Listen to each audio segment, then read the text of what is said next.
Pending fee బకాయిలపై Telangana BJP పోరుబాటుకు సిద్ధమైంది. విద్యార్థులు, తల్లిదండ్రులు, అధ్యాపకులు యాజమాన్యాల పక్షాన పోరాడాలని బీజేపీ డిసైడ్ అన్నట్టు తెలుస్తోంది. ఈ విషయంపై తెలంగాణ బీజేపీ చీఫ్ తో బండి సంజయ్ మాట్లాడినట్టు సమాచారం. ప్రభుత్వం బకాయిలు చెల్లించకపోతే 2 రోజుల్లో యాక్షన్ ప్లాన్ ని అమలు చేయాలని చూస్తోంది. లక్షలాది మంది విద్యార్థులు, తల్లిదండ్రులు యాజమాన్యాలతో కలిసి వచ్చే నెల తొలివారంలో చలో హైదరాబాద్ కార్యక్రమాన్ని నిర్వహించాలని చూస్తోంది. ఈ సందర్భంగా ప్రైవేట్ కాలేజీ యాజమాన్యాలతో కేంద్ర మంత్రి బండి సంజయ్, ఎంపీ డాక్టర్ లక్ష్మణ్ భేటీ అయి చర్చించారు. కాంగ్రెస్ ప్రభుత్వ తీరుతో 15 లక్షల మంది విద్యార్థుల భవిష్యత్ అంధకారంలో పడిందని బీజేపీ ఆరోపిస్తోంది.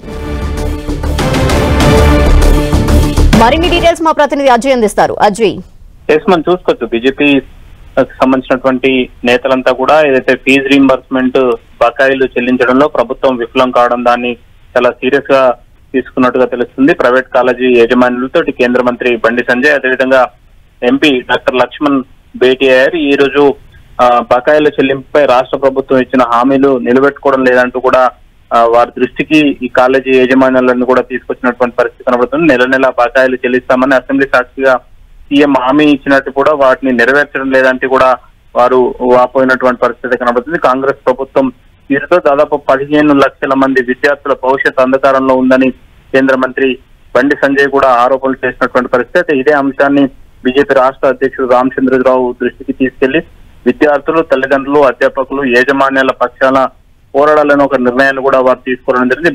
బకాయిల చెల్లింపులు 2 రోజుల్లో యాక్షన్ ప్లాన్ సిద్ధం కాకపోతే బీజేపీ యాక్షన్ ప్లాన్ లోకి దిగుతుందంటూ కూడా వాళ్ళు హెచ్చరికలు జారీ చేసినటువంటి పరిస్థితి కనబడుతుంది. ప్రైవేట్ కాలేజీల యాజమాన్యాల గోడును వినేందుకు తెలంగాణలో సుమారు 2500 ప్రైవేటు విద్యా సంస్థలు, ఇంజనీరింగ్ కాలేజీలు, మెడికల్, బిఈడి, డిగ్రీ సహా అనేక కాలేజీలు ఉండడం జరిగింది. దాదాపు 10,000 కోట్లు బకాయిలు పేరుకుపోయాయని కూడా వారు ఈ నేతల దృష్టికి అయితే తీసుకొచ్చినటువంటి సందర్భం కనబడుతుంది.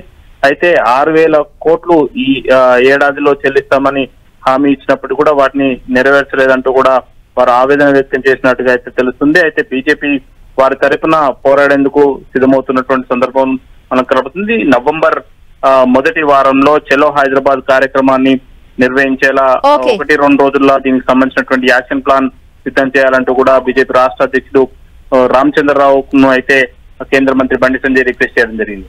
థాంక్యూ అజయ్.